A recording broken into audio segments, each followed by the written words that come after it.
Assalamu alaikum and welcome to the Imam Ali conference. In this section, we're going to be looking at the career of a footballer. So I'm joined by Ali Al-Hamadi, Hussein Ali, and Ali Hayder.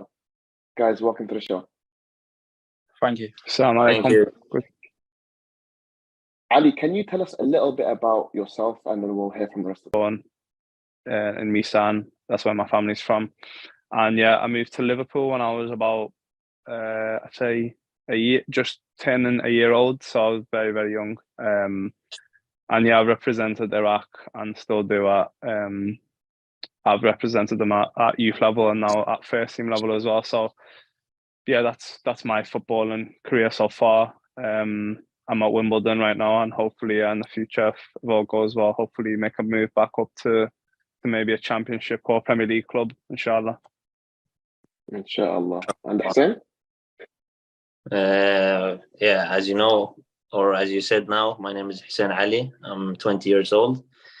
I was born in a city in Sweden called Malmo. I played also in a club called Malmo almost all my life until I was 17. And then when I was 17, I moved up north a little bit in Sweden to a team called Örebro, where we also played in the highest league in Sweden. And then after 3 years there, I moved to the Netherlands and a team called Heerenveen. And last but not least, Ali Hayder. Firstly, thank you for having me. My name is Ali Hayder. I play for Stoke City. I'm a winger. I've been at the club since under 13s. Other than that, I played Sunday League. I was born in Iraq, Najaf. Then I moved to Sweden when I was about 2. I played for Sweden at youth level. And then went back to Iraq, and then we moved to the UK at the age of about 10. And then I played Sunday League, and I got picked up from Stoke City at the age of 13, and I stayed ever since. Well, guys, I know each and every one of you guys in a very personal level. We're friends. I've been to your houses. We've spent time together, etc. And one thing that's really struck me or really stood out for me is, mashallah, how religious each of you guys are in terms of always praying the salah on time, reading the Quran, doing a'mal. I know, for example, Ali Hayder comes to London to go to majalis, etc. I want to talk about that side of life as a footballer, being a Shi'i, what it means to be a Shi'i as a footballer. But I also want to teach the people watching back home, what's it like being a footballer? Because there's a lot of things about being a footballer that fans have no idea about.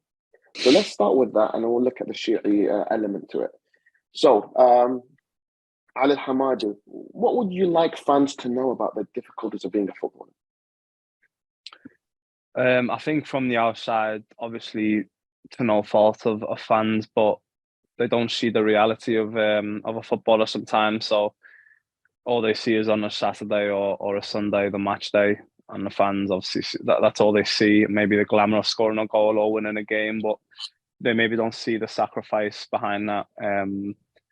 For me speaking personally, again, that's moving away from home at 15 years old, living away from my family, sacrificing, seeing my little sister grow up, my little brother grow up, sacrificing my family life, my friends from back home, to go pursue a career in football. Because another thing that maybe fans, and especially I'd say Muslim football fans, don't realise, because I feel like in this country, where I live in the UK, the English, I say English people are more aware of those difficulties, whereas I think Arabs and Muslims, because maybe we haven't have as many athletes, Muslim athletes, they're not exposed to that type of difficulty. So yeah, it's the early mornings, like everyone knows. It's staying after training every day, working on your craft. It's rejection. It's getting told you're not good enough by coaches, by fans.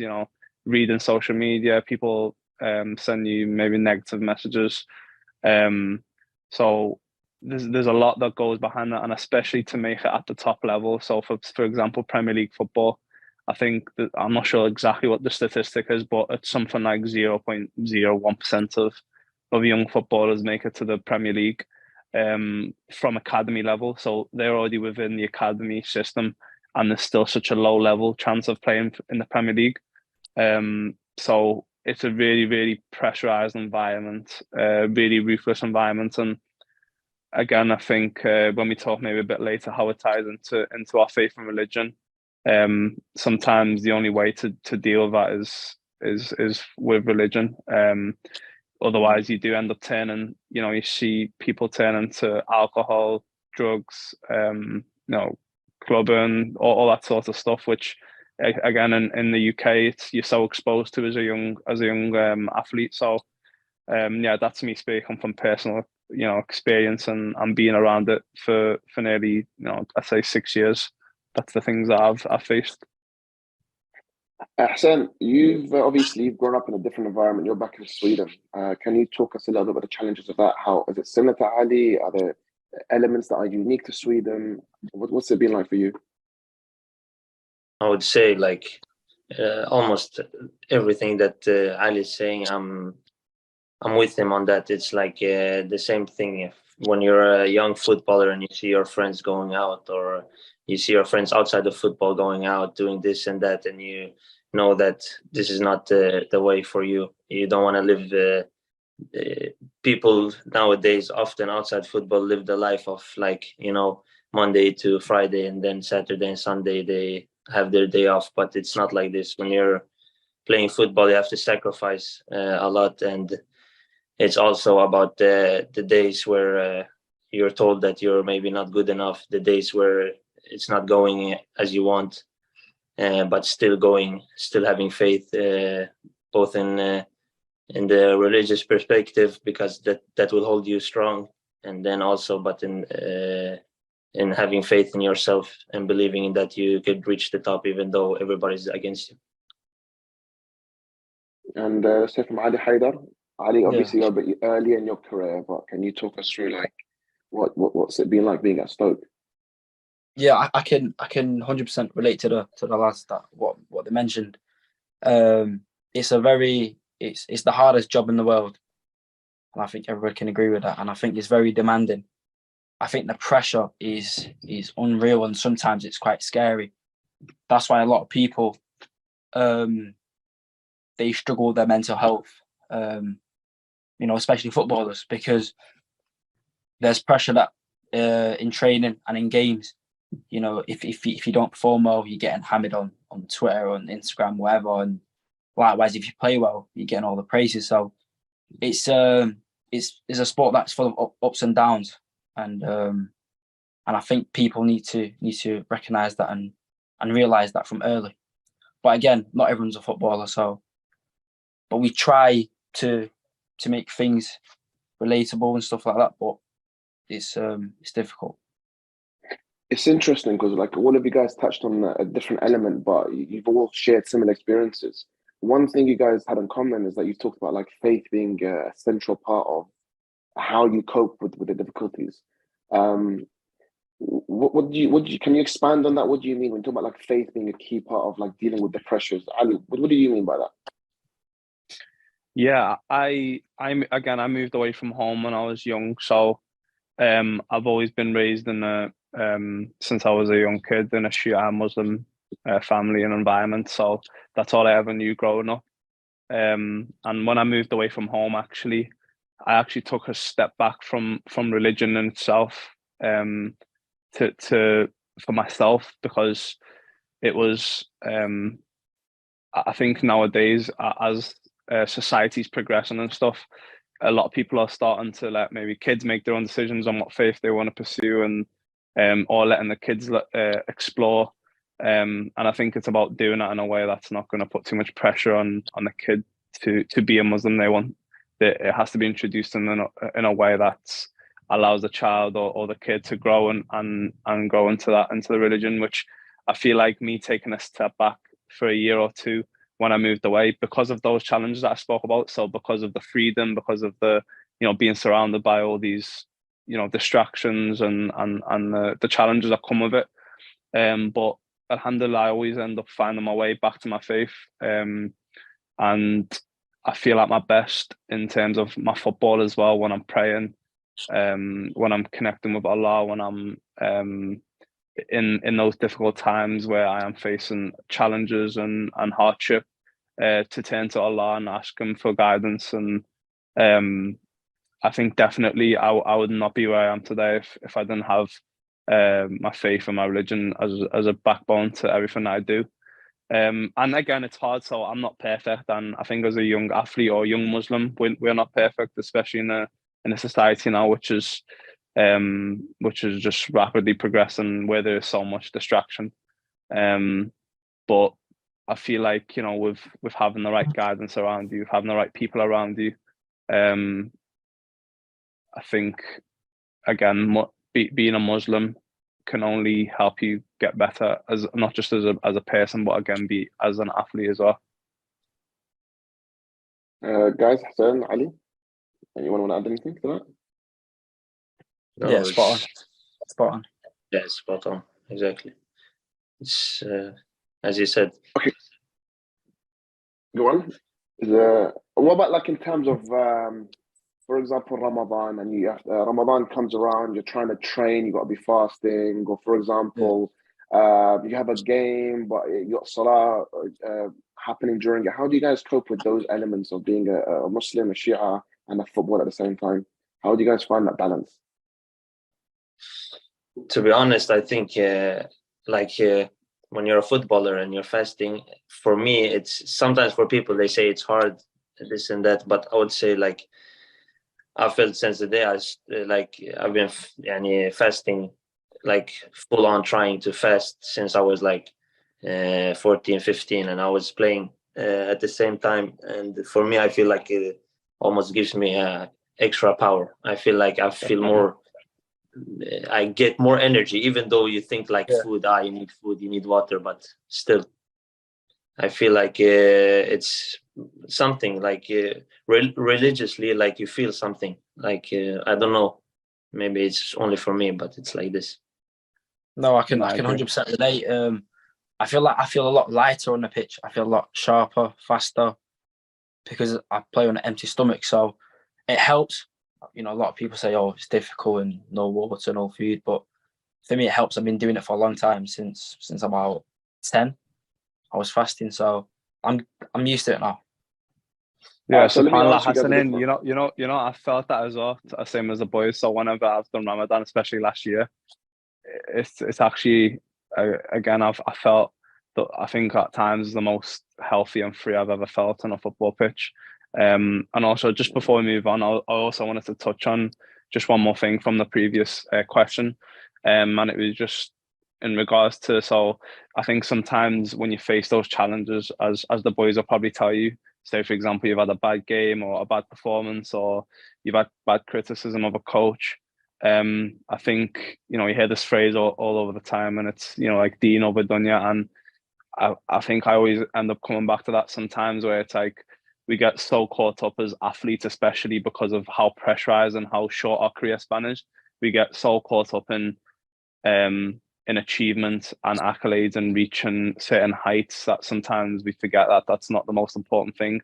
And I think recently, as I'm getting a bit older now and maybe maturing as a person, as a footballer, I'm able to let go of those ideas a bit more easily now, and I'm able to give a perspective of, you know, whatever Allah has planned for me, or whatever's meant to be will be. And whether I play well, whether I don't play well, of course I can do things to control it, but at the end of the day, not everything's within an athlete's control, especially as a Muslim athlete. I think that gives us a lot of power then, and a lot of freedom then, to just enjoy it as much as possible, and let Allah just take care of the rest. Exactly. I just want to say also, is exactly what I was thinking about. It's like, for me, I feel the power that khalas, the thing that Allah has written, it's already written, and it's all about, like, how you say, it's a lot in football, it's also about sabr, and I think, like, by the deen you get a lot of sabr. You're thinking that khalas, the thing that Allah has written for you, it's meant for you, and the things that's not written for you, it's not meant for you. So I would say. Yeah, no, totally agree with the lads. I want to start this question. Talking to Al-Hamadi, and then we'll kind of move on to you guys. You guys have all discussed like the pressures involved in football. There's different instances where we've had this conversation and you've said something very profound to me, or something that really stood out in terms of pressure. So I'm going to ask you guys each a different question. So Al-Hamadi, you talked about playing in a game where like it's a packed out stadium and being at an all-time high, and then difficulties of going back to an empty hotel room. Can you talk our fans through like that challenge? Yeah, so I think I remember telling you. So I made, I've played in some pretty big games. I'd say now I've played in World Cup qualifiers. I've played in, League One games. I've been on the bench in the Championship. So I've had kind of experiences where I've been in front of thousands of fans, and the one that stuck with me the most was my League One debut. So we were away at Plymouth. This is when I was playing for Wycombe Wanderers, and I just remember it was just so loud and so surreal. And obviously that's what you live for as a footballer.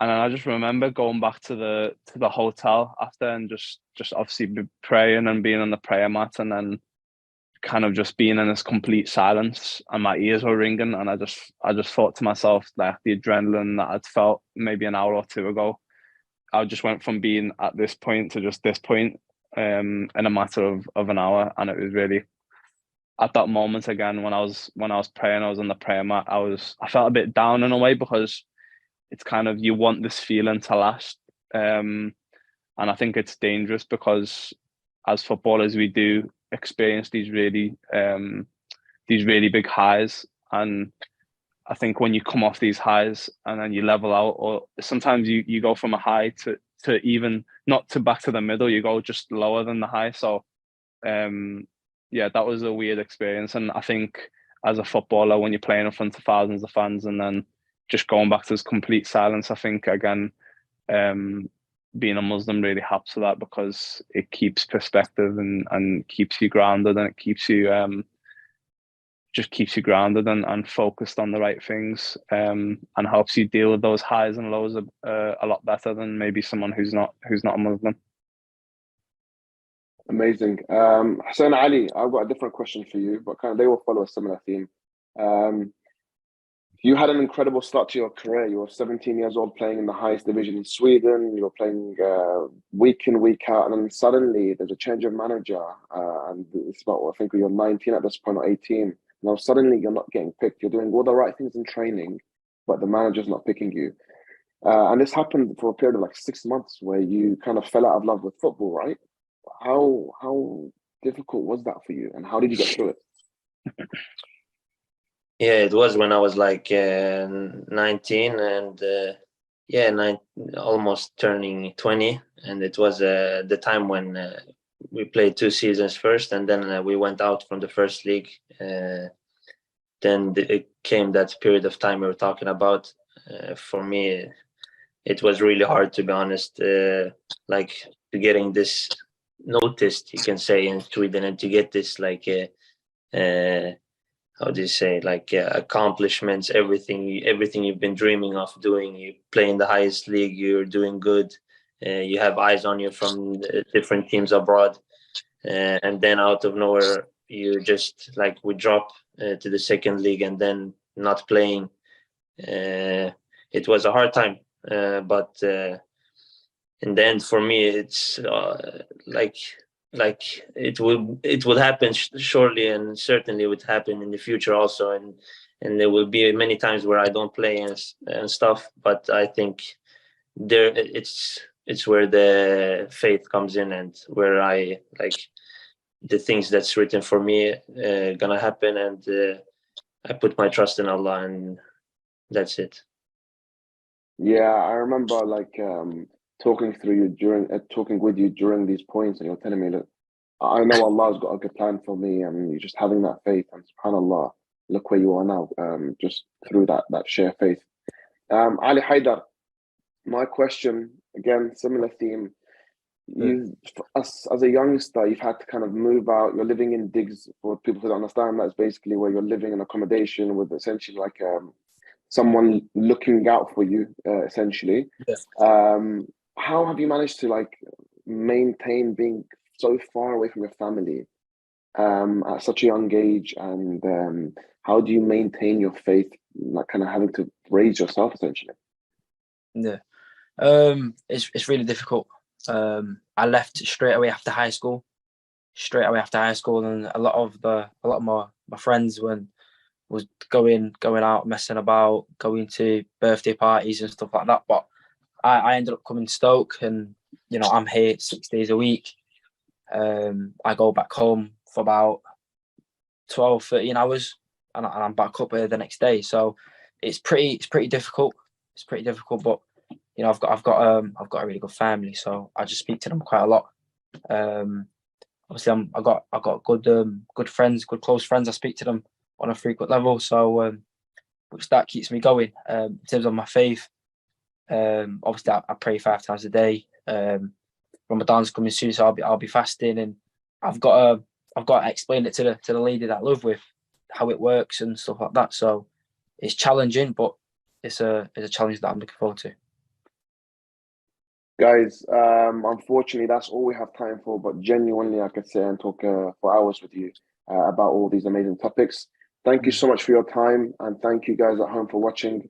Inshallah, you learned something new. Inshallah, you looked at football from a different perspective. And for anyone actually pursuing a career in football, all the best. Thank you, and Assalamu alaikum. Thank you very much. Assalamu alaikum. Thank you. Same.